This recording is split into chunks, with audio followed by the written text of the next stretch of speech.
इस मुल्क का काम किसी भी धीरेन्द्र शास्त्री बाबा के बिना चल सकता है। अगर इस मुल्क का काम किसी बाबा के बिना नहीं चल सकता है तो वो हमारे बाबा साहब डॉक्टर भीमराव अंबेडकर। पहले तो आप सब लोगों को इस बात की बधाई कि स्वतंत्र भारत के इतिहास में पहली बार किसी चुनाव में हमने संविधान को लहराते देखा। पहली बार हमने सामाजिक न्याय को केंद्रीय मुद्दा बनते देखा। पहली बार हमने देखा कि कोई चुनाव आदमी और आदमी की बराबरी के नाम पर लड़ा जा रहा है। इसके लिए आप सब लोग बधाई के पात्र हैं। लेकिन इससे आगे का सवाल है कि क्या इसके बाद ये लड़ाई खत्म हो जानी चाहिए? क्या हमने वो सब हासिल कर लिया है जो किसी भी चुनाव से हम हासिल करने की उम्मीद करते हैं? क्या हम आने वाले दिनों में उम्मीद कर पाएंगे कि किसी इंदर मेघवाल को मारा नहीं जाएगा, किसी पायल तड़वी को मारा नहीं जाएगा, किसी रोहित वेमुला को लटकाया नहीं जाएगा? और अगर यह उम्मीद हमारे दिलों में नहीं है तो यह लड़ाई अभी बाकी है। और यह लड़ाई उस रोज तक चलेगी जिस रोज तक एक भी आदमी को, एक भी औरत को, एक भी बच्चे को मारा जा रहा है, सताया जा रहा है, दबाया जा रहा है। हम कास्ट सेंसस की बात करने बैठे हैं। हम सोचने बैठे हैं कि हमारा रास्ता क्या हो। और आज के अखबार में खबर है कि एनसीईआरटी ने छठे क्लास की जो सामाजिक विज्ञान की किताब है उससे कास्ट को हटा दिया गया है।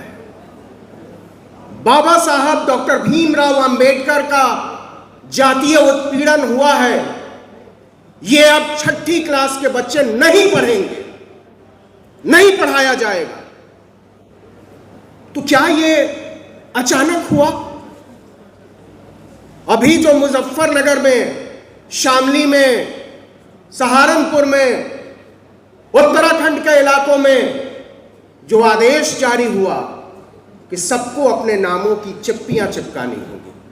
आपके यहां जो कामगार काम करते हैं, जो मजदूर काम करते हैं, जो खानसामे काम करते हैं, बावर्ची काम करते हैं, मैनेजर काम करते हैं, उनका नाम लिखना पड़ेगा।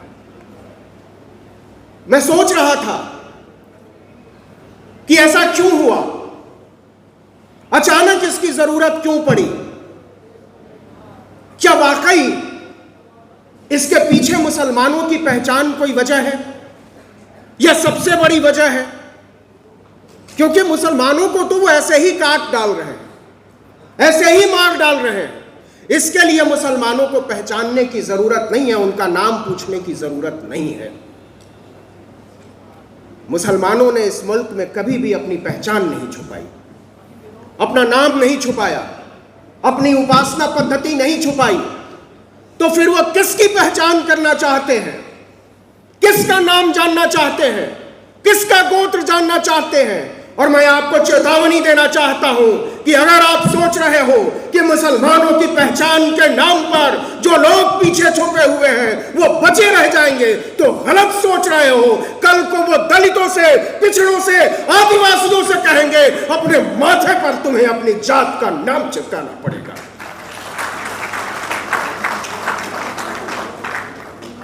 ये पहचान क्यों पूछी जा रही है?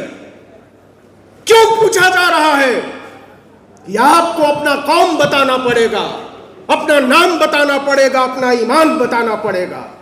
यह इसलिए हुआ है कि इस चुनाव में संविधान सबसे बड़ा मुद्दा बना।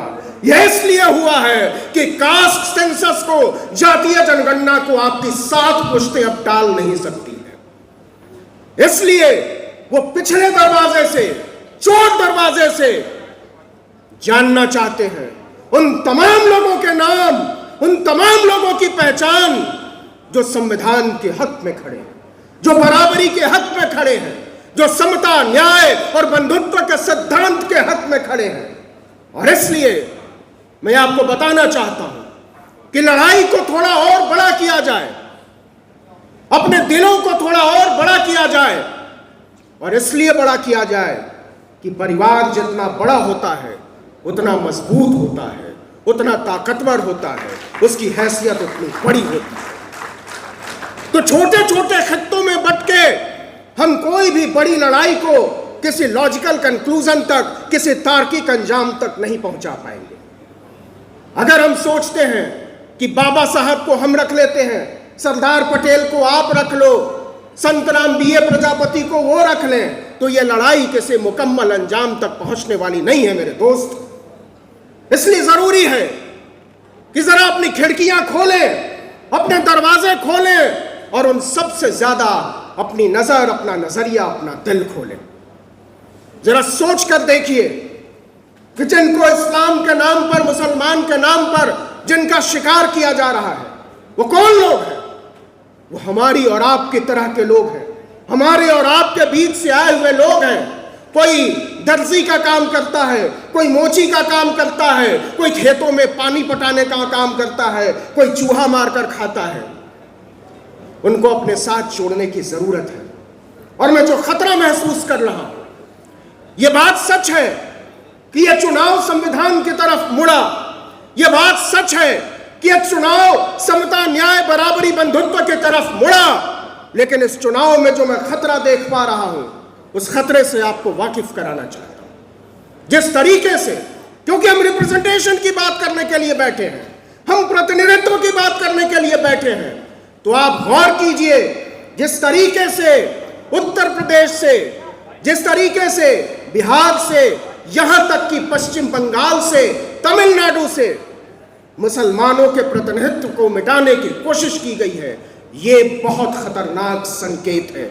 अगर आपको किसी दंगाई का मुकाबला करने के लिए, अगर आपको हमको किसी फसादी का मुकाबला करने के लिए, अगर हमको आपको किसी संविधान विरोधी का मुकाबला करने के लिए संविधान का ही विरोध करना पड़ जाए, फसाद के पक्ष में खड़ा हो जाना पड़े, दंगाइयों के पक्ष में खड़ा हो जाना पड़े, तो फिर हम में और आप में कोई फर्क बचेगा नहीं। इसलिए जरूरी है कि हम उन मुद्दों की पहचान करें जिन मुद्दों के दम पर हम और आप एक हो सकते हैं।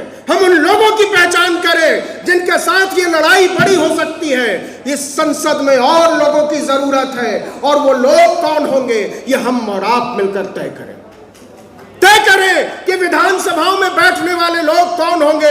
आज मैं जोर देकर कहना चाहता हूं कि इस मुल्क का काम किसी भी झुमका बाबा के बिना चल सकता है, इस मुल्क का काम किसी भी चिमटा बाबा के बिना चल सकता है, इस मुल्क का काम किसी भी धीरेन्द्र शास्त्री बाबा के बिना चल सकता है। अगर इस मुल्क का काम किसी बाबा के बिना नहीं चल सकता है तो वो हमारे बाबा साहब डॉक्टर भीमराव अम्बेडकर।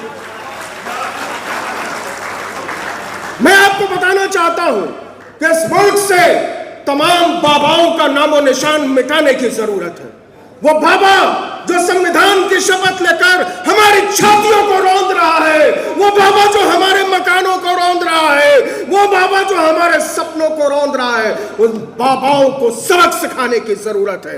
इस देश की संसद में, इस देश की विधानसभाओं में, इस देश की नगर पालिकाओं को बाबा मुक्त करना होगा, बाबाओं से आजादी दिलानी होगी, तब हम लड़ पाएंगे। तार्किकता के पक्ष में कोई लड़ाई तब हम लड़ पाएंगे, संविधान के पक्ष में कोई लड़ाई तब हम लड़ पाएंगे, समता, न्याय, बराबरी और बंधुत्व के पक्ष में लड़ाई।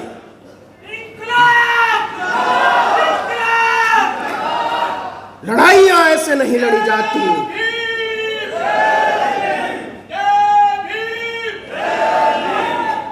इसलिए मैं संक्षेप में, क्योंकि मेरे बाद 4 लोग और हैं, सिर्फ इतना कहना चाहता हूं कि हम और आप जब यहां से जाएं, बिहार, बंगाल, राजस्थान की मेरी बहन बैठी हैं, उत्तर प्रदेश, अपने गांव गिराओ, तो लोगों से कहें कि जो लड़ाई हम लड़ रहे हैं उसके लिए बहुत बहुत बहुत ज्यादा लोगों की जरूरत है।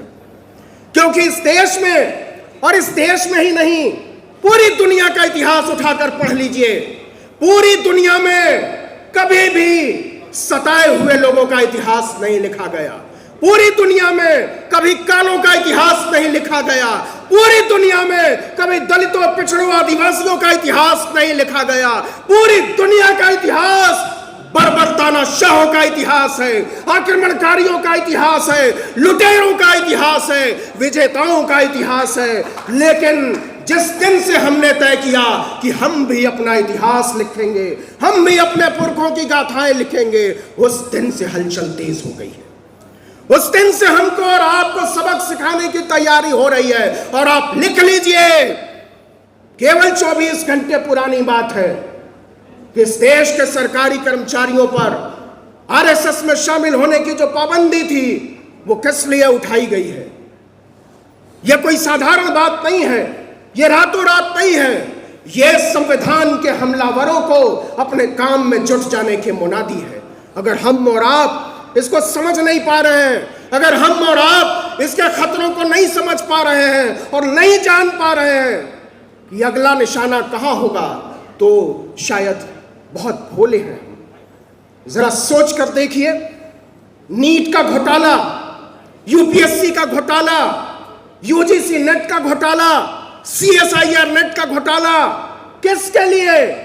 क्यों नीट की दोबारा परीक्षा नहीं हो रही है? यह परीक्षा दोबारा इसलिए नहीं हो रही है कि इस मुल्क की सरकार, जिन लोगों ने 10-10 लाख, 20-20 लाख, 50-50 लाख रुपए देकर हमारे गरीब बच्चों का हक मारा है, वो बच जाएं, उनका मेडिकल कॉलेजों में दाखिला कहीं लटक न जाए, इसलिए तैयारी हो रही है कि नीट का परीक्षा मत होने दो। तो हम और आप, लक्ष्मण यहां बैठा हुआ है, उससे पूछिए कि उसको विश्वविद्यालय से क्यों निकाला गया। और ये केवल अकेले उसकी बात नहीं है, उन लाखों लोगों की बात है जिनको पढ़ने से रोका गया है, जिनको लिखने से रोका गया है, जिनको बोलने से रोका गया है। जिस दिन भी आप लिखने की बात करोगे, जिस दिन भी आप पढ़ने की बात करोगे, जिस दिन भी आप बोलने की बात करोगे, उस दिन आपके ऊपर लाठियां चलेंगी, उस दिन आपके ऊपर पत्थर चलेंगे, उस दिन आपको गालियां सुननी होंगी। तो क्या हम लड़ाई लड़ने से इनकार कर देंगे? क्या हम पीछे हट जाएंगे? क्या हम सोचना बंद कर देंगे? या फिर हम अपनी आवाज को और ऊंचा उठाएंगे? या फिर हम अपनी मुट्ठियों को और कस के भींचेंगे? या फिर अपनी आंखों में पलते हुए सपनों को आसमान जैसा विस्तार देंगे?